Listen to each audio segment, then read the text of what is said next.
which is a detached retina, I believe, from impacting that dashboard. Even though I've lived with that, I've learned how to drive with that and everything, and just been this way my whole life, with the exception of, the 2 grand mal seizures hit me. What had happened was, giving y'all the background leads up to me being 14 running away. What had happened was, so when I survived that car accident and I didn't die, my dad didn't gain money. So at first according to them, and I've heard different stories, but according to them, they tried to offer me to everybody that they knew, all my little aunties and all that, right? And nobody'd take me. So they decided to try to kill me. And that didn't work. They didn't get any money. But what I didn't know was that they didn't stop. And so what I mean by that is that, so for example, somewhere, I don't know where, I have a picture of me being a little boy on a 4-wheeler. I mean, the picture I showed y'all of me and my dad, I got a little BB gun, right? You really think about it, if your baby had been in a car accident, was experiencing seizures, and had suddenly gotten better, you don't go putting them on a 4-wheeler before they're 6 years old. You don't send them on random hunting trips where they might get shot in the woods while they're in, as you can see on my picture, dark clothes during hunting season. You don't take a baby that has had the dent that I still live with today and push them to be a fighter.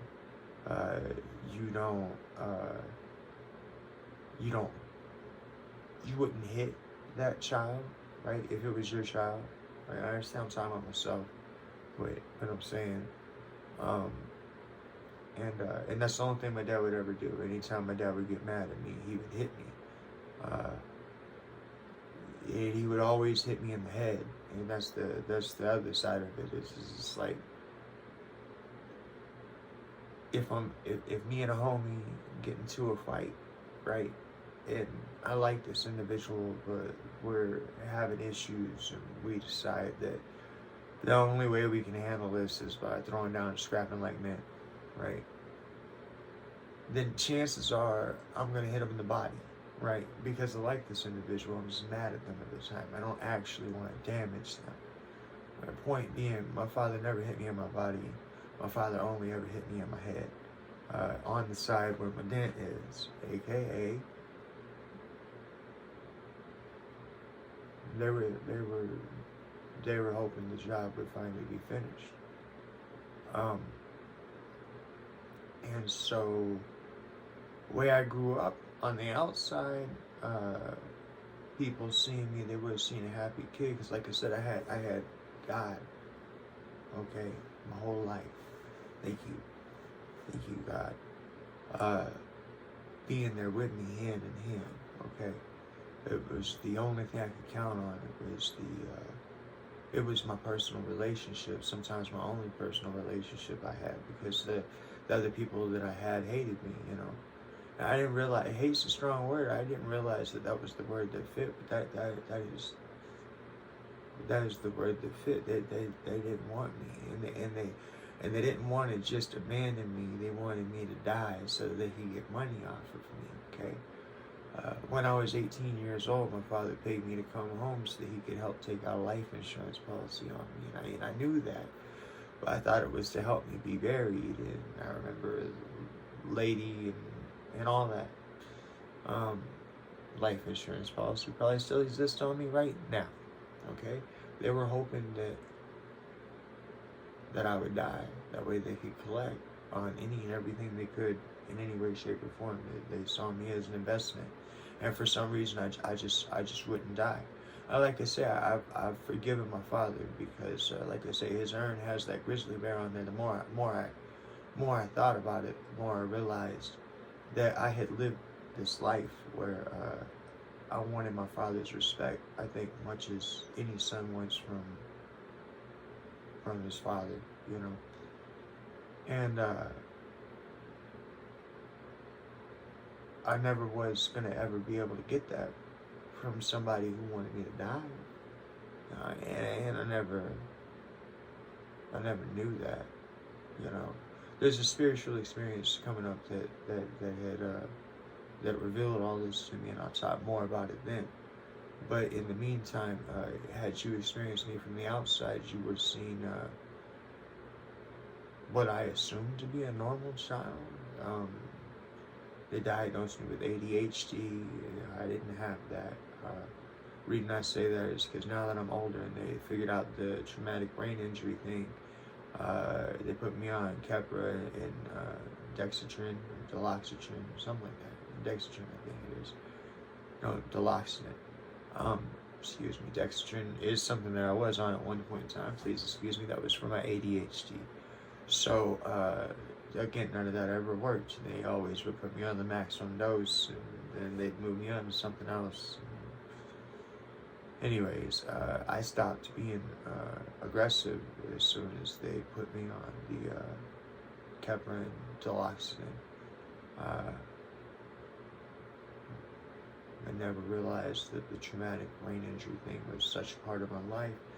And to be honest with you, I'd say to you, I mean, not to really, I guess it is blame, but not to really, the energy's not there for me to want to put blame on somebody, but just to make the statement, just to kind of point it out to you. I shouldn't have figured this out at 36. I should have known about this. My parents should have known about this. They should have gave a damn enough to know. And if they did, then they tried to use it against me. I grew up, I played football, all that. I was pushed to do these things, and I thought that by doing them, I might obtain my father's respect. And but on the inside of my life, if you had come over to my house, you would have seen my mom either sleeping or my mom behind the closed door in the bathroom getting ready for work, which was her putting on her makeup and stuff to go out and strip for the night. You would have seen my mom leave every night at like 6:30, 8 o'clock, something like that. All dolled up. People would ask me what my mom would do, and I was supposed to tell them that she was a cocktail waitress. But she stripped my whole life. And only times I ever saw my mom, she was buck-ass naked. Like I say, my mother abused me. What I mean by that is that so my mother started these massages, right? Oh, you know, her legs hurt, or her back hurt, or something like that. I was real little. I was like 9 years old, whatever, and I don't really expect y'all to get this because I'm hoping the majority of y'all grew up in normal family homes, right? But see, I never had my mother around. So when I was young and I wasn't thinking about things like this, as odd and as weird as this is going to sound to say, this was mommy time. This was the only mommy time I had, and I didn't realize she was abusing me. I had no idea. Okay, and so she'd lay there completely butt naked, and she would have me do things to her. And then eventually it got to the point to where she would say that she wanted to return the favor. And I tell y'all, if y'all disturbed by what you hear so far, just go ahead and skip the rest of this because y'all ain't gonna be interested in the rest. But I'll give it to you because it's the truth.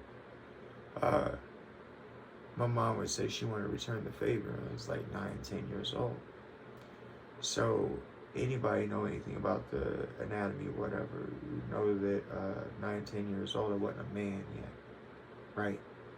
And so by the time that her molesting me got to the point to where I was a man, and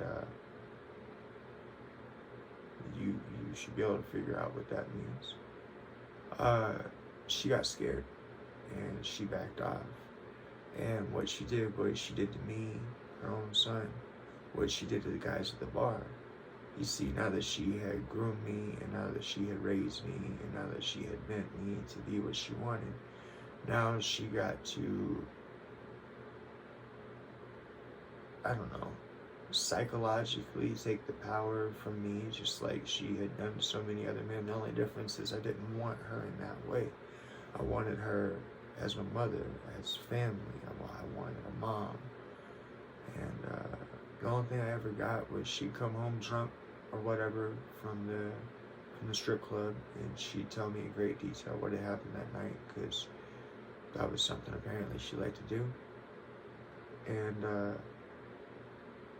then she would stay away from me on purpose. She would, and anytime we had any interaction, she would be mean to me on purpose.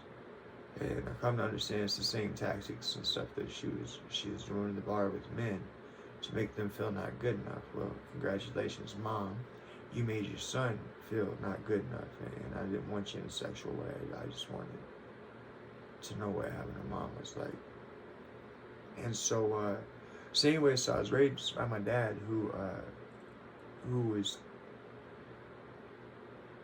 always set me up for something. Like either when he didn't have me doing work, like I say, he would come up, I guess, with scenarios in his mind to set me up. I don't know. I don't allow myself to think about it that much, because I thought that was the one relationship that I had that was solid. And grew up my whole life, like I say, wanting his respect and wanting him to love me. I didn't understand that, like I say, he wanted to kill me, so he never had that. But what's beautiful about this, and I'll go ahead and say this now, is see, I never knew any of this.